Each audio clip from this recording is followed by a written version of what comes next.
Perfectly Normal, a podcast that brings you love, courage, and connection. And I'm your host, Michelle. I'm a life coach, artist, author, and pharmacist. I'm the founder of Elevate Life Coaching. It's a seminar and coaching company. Let's jump right into the show.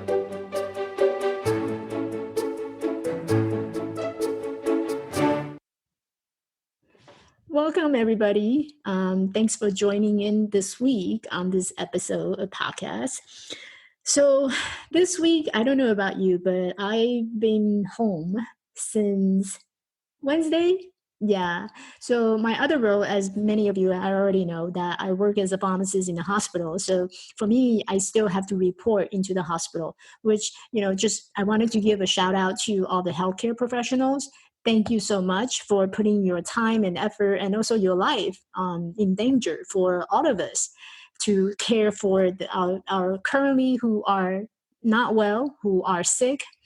So not only are you taking care of those patients, but you're also being in the front line of having the chance of being exposed to the virus more so than we do. So earlier this week, I came across a post. One of the friends on my Facebook friends list, and he had posted a picture standing in front of a gym, and he said, well, I just wanted to check it out myself to make sure that the gym is closed. And so this is someone who's, in the physical training and very big on keeping themselves physically fit. So he went out and he snapped a picture in front of the gym to say, hey, I wanted to make sure that they are closed. Otherwise, I was going to come in and work out. And there I was sitting. And of course, I start to judge this person, right? Because, well, your local government just ordered for you to stay home. And which part don't you understand to stay home? And so in response to that picture that he posted, I responded by making a comment in terms of, this is how the virus will spread. Because as individual, we don't have enough test kits, so we can't ensure that everyone gets tested. So it could very possibly be that someone is a carrier and asymptomatic and has no symptom, but you're walking around and you have the ability and possibility of spreading that virus to someone else, right? So the whole idea of having people staying home is so that we can slow down the progression and we can slow down the damage that we're seeing, so that the healthcare system actually have a way of taking care of not only the sick people who's coming in, but also the sick people who are already currently in the hospital. I mean, if you think about it, our healthcare system is already limited in the sense that sometimes we don't have the life support machine to operate. And when you have large, massive amount of sick patient coming in, we're going to overload that health system right away. And chances are not everybody is going to have the same level of care they deserve.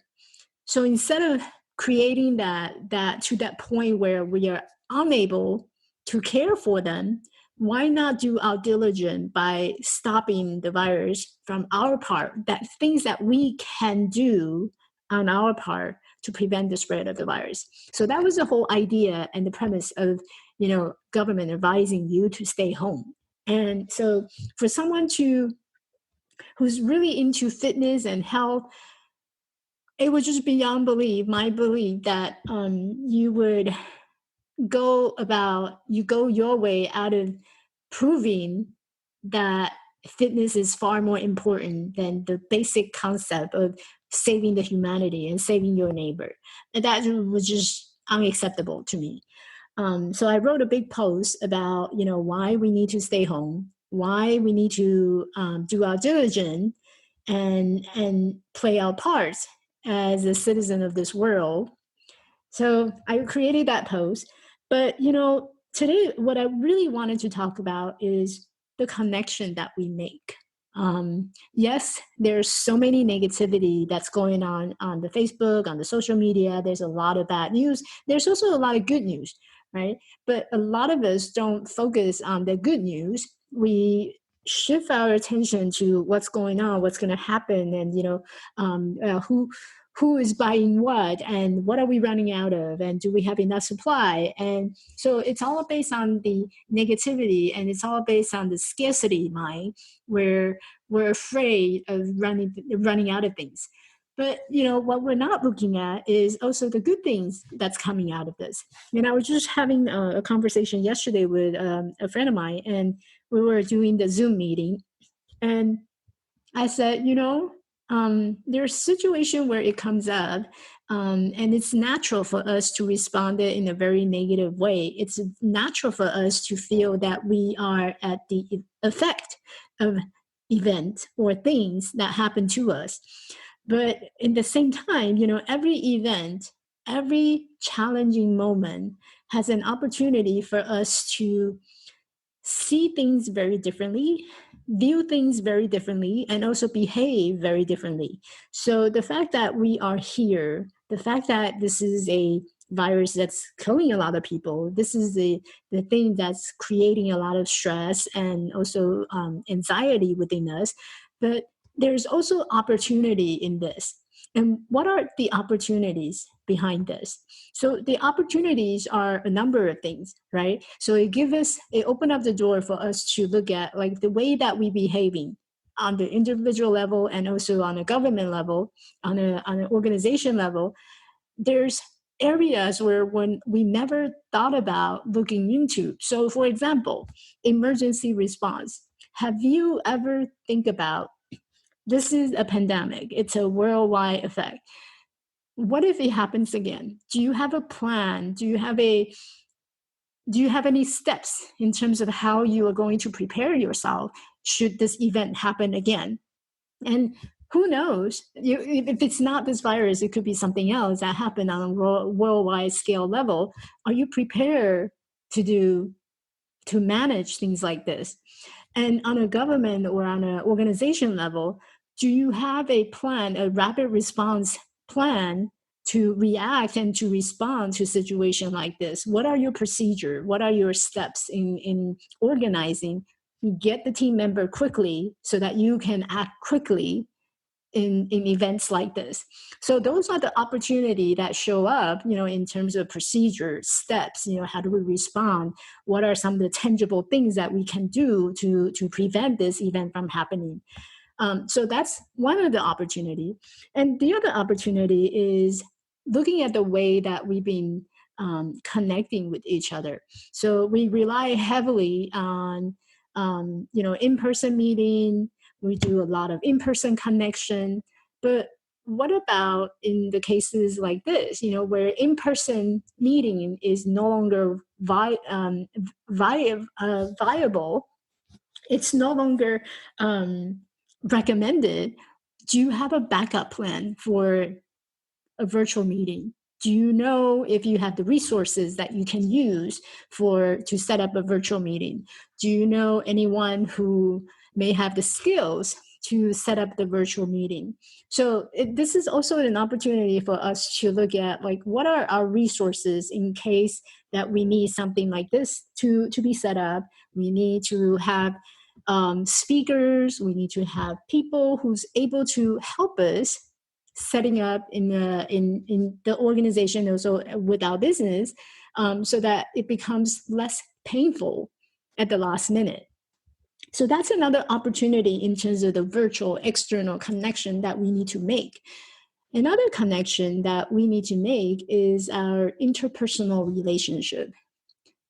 How are we relating to each other? How are we connecting to each other? And if you think about the word diversity, a lot of time, we think of diversity as in the context of social diversity.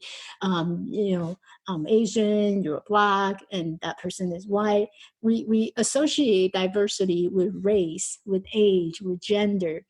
But when you look at diversity, it's also creating separation.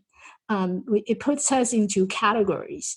I'm Asian, I'm white, I'm Black, I'm tall, I'm short. So we place people into different categories, but behind that category, behind each category, what do you see? We see human. We see everyone having the same needs. We all worry about our food. We all worry about essentials. We all worry about our own family and safety.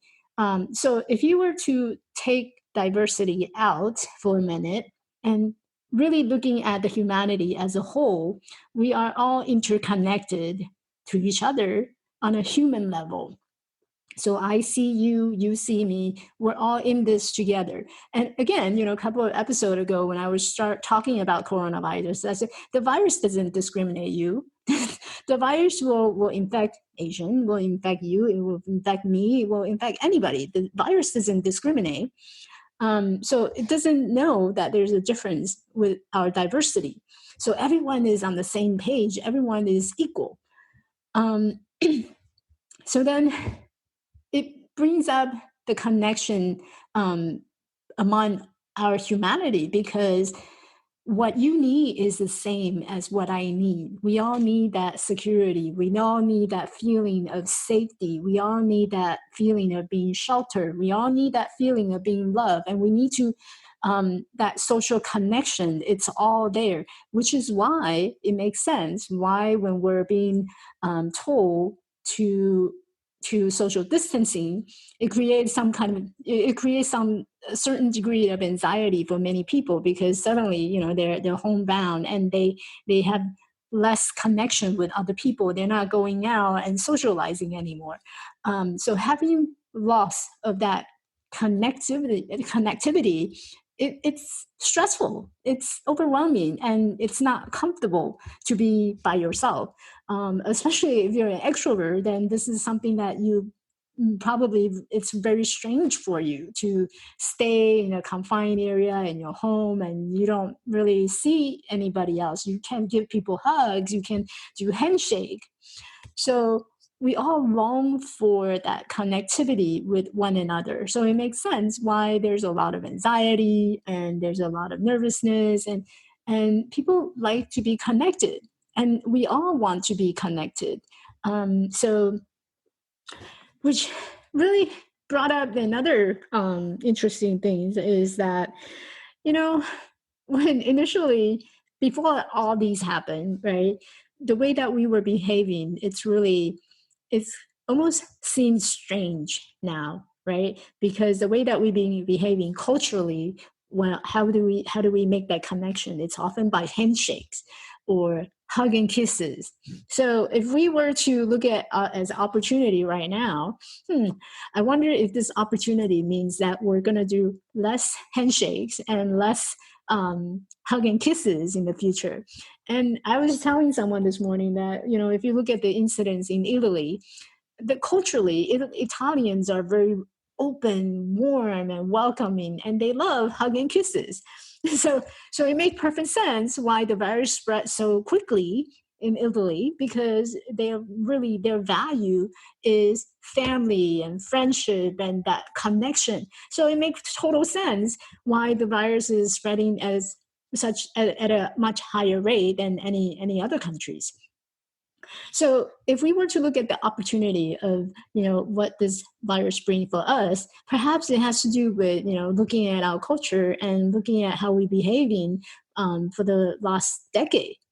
And these are the opportunity that we can improve upon, perhaps realizing that we need to wash our hands more often as we used to, do it more properly. And when we meet strangers, if someone is having a cold, maybe that person would be more cautious about not spreading it and cover their mouth when they're sneezing or coughing. So those are the opportunity that provide us to really think about, how is it that we're behaving in the past and what can we do to improve our future so that we can help each other, we can lift each other without creating any harm to each other. So those are the areas of opportunity. And I know this is a very difficult time. And sometimes when we're in that moment, we're stuck in that moment, it's really, really difficult to look past beyond that opportunity. But here's how going through my own journey, this is how I did it. It's really allowing that experience to flow and trusting that no matter how bad or how worse this time may seem, we're going to have the ability to pull through this.